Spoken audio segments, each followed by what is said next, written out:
মধ্যপ্রাচ্যে নতুন করে যুদ্ধের আগুন। ইরানে ইসরায়েল ও যুক্তরাষ্ট্রের যৌথ হামলার জেরে এবার পাল্টা আঘাত তেহরানের। লক্ষ্য মার্কিন ঘাঁটি, এমনকি দুবাইও। ঝলমলে আকাশচুম্বী ভবনের শহর দুবাই এখন যেন উৎকণ্ঠার নগরীতে পরিণত হয়েছে।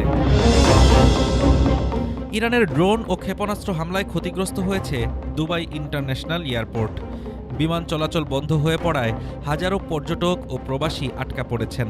বিলাসবহুল হোটেল আর সমুদ্র সৈকতের শহরে এখন যেন নেমে এসেছে অনিশ্চয়তার ছায়া। অনেকে গাড়ি চালিয়ে ছুটেছেন ওমানের দিকে। প্রায় 4.5 ঘন্টার পথ পেরিয়ে পৌঁছাচ্ছেন মাস্কাট ইন্টারন্যাশনাল এয়ারপোর্টে। সেখানে এখন ইউরোপগামী ফ্লাইটের টিকিট শেষ, ফলে একমাত্র ভরসা প্রাইভেট জেট। তবে প্রাইভেট জেট ব্রোকারদের তথ্য অনুযায়ী ভাড়া এখন আকাশচুম্বী। অনেক অপারেটর বিমা জটিলতায় ফ্লাইট পরিচালনা বন্ধ রেখেছে। চাহিদা থাকলেও যোগানে তীব্র সংকট। কেউ কেউ 10 ঘন্টা পাড়ি দিয়ে যাচ্ছেন কিং খালিদ ইন্টারন্যাশনাল এয়ারপোর্টে।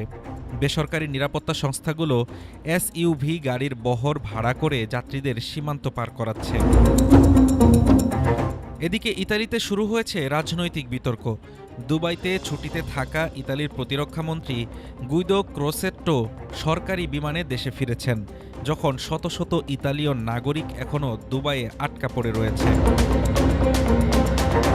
পারস্য উপসাগরে অন্তত 6টি বড় প্রমোত্তরী নোঙর করে আছে।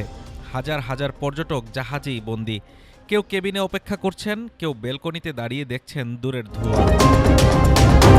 যে দুবাই ছিল বিলাস আর প্রমোদের প্রতীক, সেই শহর এখন আজ অনিশ্চয়তার অপেক্ষায়।